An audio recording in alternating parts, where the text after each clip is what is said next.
Stand to attention, Spartans. Halo 4 is about to combat drop right into your laps.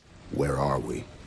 There's a new development team, 343 Industries, behind the reins, and a deeper storyline which explores the relationship between the Master Chief and his AI sidekick, Cortana. But can this new chapter live up to the legacy left behind by Bungie? We'll make it work. There's only one way to find out. Lock and load. What? Halo 4 takes place 4 years after the ending of Halo 3. The Chief is awoken from stasis by Cortana and soon finds himself on an unknown Forerunner planet tackling fanatical Covenant hordes and a brand new enemy known as the Prometheans. All this while he tries to help Cortana, whose aging AI is slowly deteriorating, which will lead to her eventual death. It's a cut and paste Halo romp which follows the established Halo pattern. Start on a spaceship of sorts, go to an alien world, do some driving bits, fight on foot, ride on something big, fly something for a level or two, and finish. It's hardly groundbreaking stuff, and the inclusion of a new Mechwalker suit is the only real change to the formula. The huge epic levels we all know and love from previous Halo games have gone now, replaced by smaller, more enclosed levels. It feels a lot more like a corridor shooter than an open world experience this time. The combat is great as usual, with enemy AI being top notch and a real challenge to fight.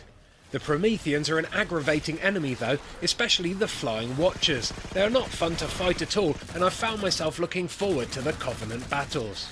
It's obvious 343 wanted to create an epic story, but the overall experience felt more hollow than Halo.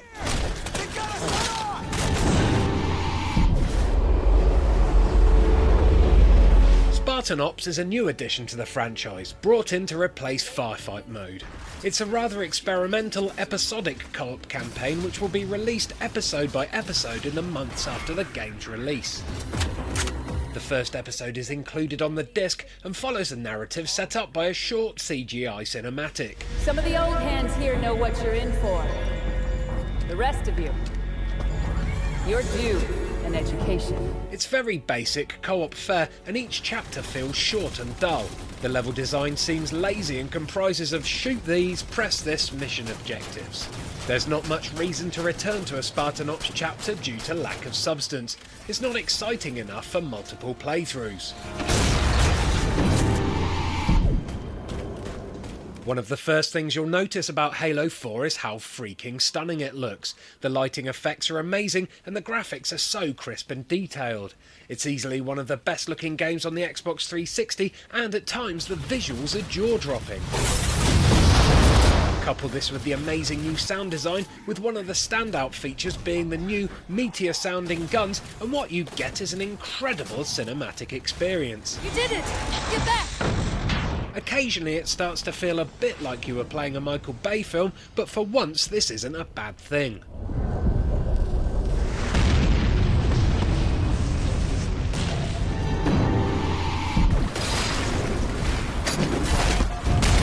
Double kill! The best part of Halo 4 by far is the multiplayer mode, now called War Games. This features all the classic Halo 4 multiplayer modes and a few new ones.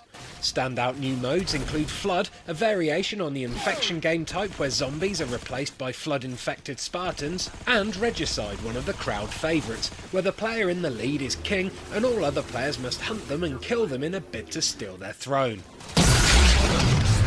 There is a new feature called Ordnance which lets you choose one of 3 random perks or special weapons once you fill a special meter.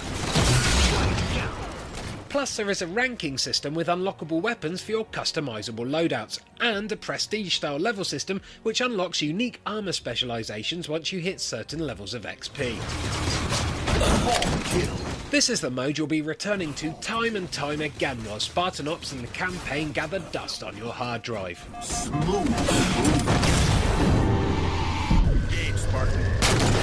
Halo 4 feels like a different game from the previous titles developed by Bungie. It's not a bad game, it's more that it's a different game.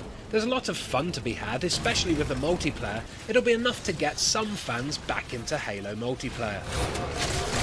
For all the review scores, head on over to VG247.com. At ease, men. The way I see it, if those freaks want to meet God,